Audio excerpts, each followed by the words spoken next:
আমি 1985 সালে আমাদের সেন্টার পরীক্ষা ছিল ক্লাস 5 এই একটি বছরই সেন্টার পরীক্ষা হয়েছে। আমার আগেও হয় নাই, আমার পরেও হয় নাই। ওই 1985 সালে সেন্টার পরীক্ষা দিয়ে আমরা ষষ্ঠ শ্রেণীতে ভর্তি।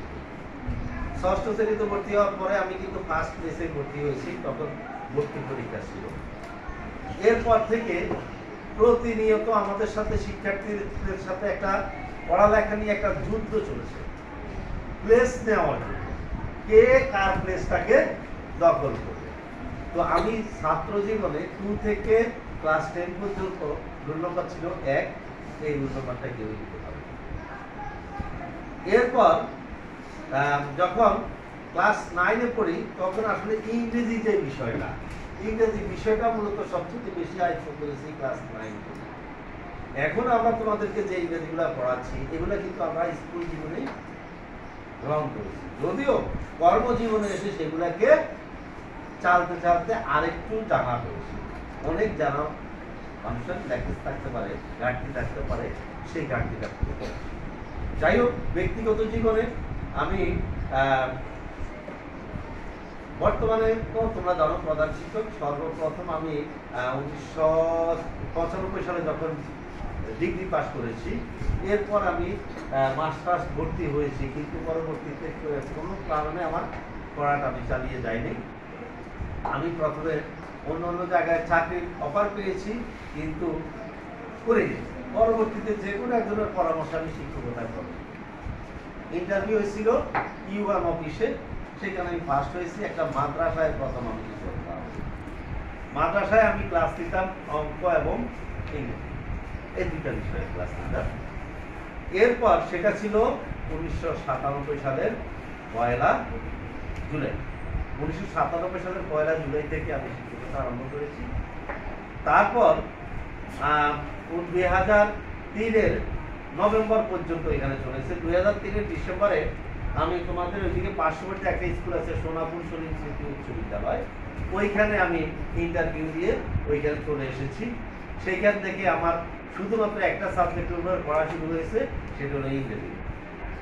ওইখানে আসার পরে আমি কিছু ব্রিলিয়েন্ট স্টুডেন্ট পেয়েছি, যারা ক্লাস 5-ও বৃত্তিধারী ছিল, ক্লাস 8-ও বৃত্তিধারী ছিল, ছিল। ওই দুই ভাই এত বেশি ব্রিলিয়েন্ট ছিল যে তাদেরকে পড়াতে গিয়ে আমাকে হিমশিম খেতে হয়েছে। তখন ছিল তারা এসএসসি পরীক্ষার্থী, তারা বিভিন্ন ধরনের প্রশ্ন করত। তাদের এই প্রশ্নের জবাবগুলো দেওয়ার জন্য আমাকে খুব বেশি পড়তে হয়েছে। তখন দেখলাম যে না, তারা এই সকল প্রশ্ন করার কারণে আমি নিজেকে অনেক বেশি সংশোধন করতে পেরেছি। তোমরা যদি বাস্তব জীবনে শিক্ষকদেরকে খুব বেশি প্রশ্ন করো, শিক্ষকরা তোমাদের এই প্রশ্নের উত্তর দিতে গেলে নিজেরা শিখে আসবেন। যেমনি নিজেদের উপকার হবে, তেমনি তোমাদের উপকার হবে। এরপর আমি 2011 সালে ওই স্কুলেই সহকারী প্রধান শিক্ষক হিসাবে যোগদান করি। 2015 সালে ওই স্কুল থেকে চলে যাই নন্দীগ্রাম বদরপুর উচ্চ বিদ্যালয়ে। 2015 সালের অক্টোবরের 1 তারিখ থেকে আমি সেখানে সহকারী প্রধান শিক্ষক হিসাবে সার্ভিস করেছি। এরপর 2019 সালের অক্টোবর মাসের 1 তারিখে আমি এই স্কুলের প্রধান শিক্ষক হিসাবে নির্বাচিত হই। এবং আসলে পেশাগত যে কথা, আসলে পেশাটা সেবা খাত, শিক্ষকতা সেবা খাত, যদিও আমরা অনেকে এটাকে পেশা হিসাবে মনে করি। তাহলে এই সেবা খাতের মধ্যে আমাদেরকে খেয়াল রাখতে হবে যে অনেক জিনিস আছে, যে জিনিসটা আমাদেরকে মেনে চলতে হবে। একজন শিক্ষকের সবচাইতে বড় যে জিনিসটা, সেটা হলো একজন শিক্ষক একদিক দিয়ে একজন বাবা, একজন মা, অপর দিক দিয়ে কেউ একজন গৃহিণী, কেউ একজন পরিবারের কর্তা, স্কুলের দিক দিয়ে তিনি একজন শিক্ষক অথবা শিক্ষিকা, শত শত হাজার হাজার শিক্ষার্থীদের অভিভাবক। একজন শিক্ষককে শুধুমাত্র তার পারিবারিক কাজ নিয়ে ব্যস্ত থাকতে হলে হয় না, বা শুধুমাত্র ক্লাস ওয়ার্ক নিয়ে ব্যস্ত থাকে না। এই ক্লাসগুলা মেনটেন করার জন্য তাকে বাড়িতে পরিশ্রম করতে হয়, পরীক্ষার খাতা মূল্যায়ন করতে হয়, ছেলে মেয়েদেরকে পালতে হয়, অসুখ বিসুখও তাদেরকে সেবা যত্ন দিতে হয়। তাহলে একজন শিক্ষকের অনেক দায়িত্ব। তোমাদের মা বাবার দায়িত্ব শুধু তোমাদেরকে খাওয়া দাওয়ার ব্যবস্থা করে দেওয়া, আর তোমরা বাড়িতে পড়ছো কিনা এই জিনিসটা, কিন্তু একজন শিক্ষক তোমাদেরকে পড়া শিখিয়ে দেয়, তোমাদের মূল্যায়ন করে, আর ছেলেদেরকে আবার খাওয়ার দেয়, তার সংসার দেখে সব কিছুই করতে হয়। সুতরাং একজন শিক্ষককে অনেক বেশি পরিশ্রম।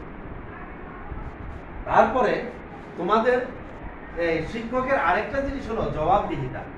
একজন গার্ডিয়ানের কাছে জবাবদিহি করতে হয়, স্কুল ব্যবস্থাপনা কমিটির কাছে জবাবদিহি করতে হয়, সর্বোপরি আমাদের প্রশাসক যারা আছেন, যে আমাদের উপজেলা শিক্ষক অফিসার, জেলা শিক্ষা অফিসার, একাডেমিক সুপারভাইজার, বিদ্যালয় পরিদর্শক বোর্ড, সবার কাছে মন্ত্রণালয়, আমরা সবার কাছে জবাবদিহি।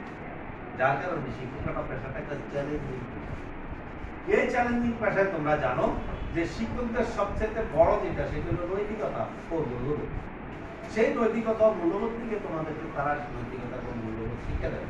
শিক্ষকের সবচেয়ে বড় জিনিস হলো সময় নিষ্ঠা। দেখা গেছে তোমরা 10 মিনিট পরে ক্লাসে আসতে পারো, কিন্তু শিক্ষক 10 মিনিট পরে ক্লাসে আসতে পারে। উনি কিন্তু তোমাদের ক্লাস বসার আগেই তোমাদের ক্লাসে আসতে পারে। তাহলে তার সময় নিষ্ঠা, এখানে পাঞ্চুয়ালিটি, সিনসিয়ারিটি এবং হার্ডওয়ার্ক সব কিছুই কিন্তু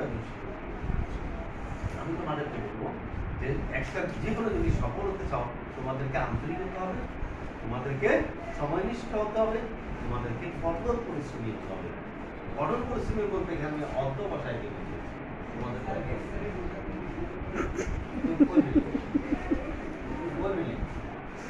তাহলে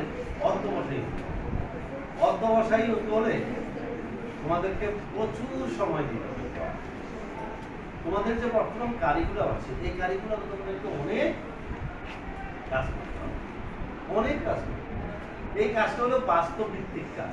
আমরা তোমাদেরকে এখনো কোনো মাঠে দিতে পারি না। এই যে এখন মাঠে ধান দিচ্ছে, কৃষকরা ধান দিচ্ছে, ধান কাটছে, কিভাবে ধান কাটে, কিভাবে ধান নেয়, এগুলা করে কি করে, প্রক্রিয়াজাত করে, কিভাবে এটা থেকে চাল উৎপাদন করে, সেই প্রক্রিয়া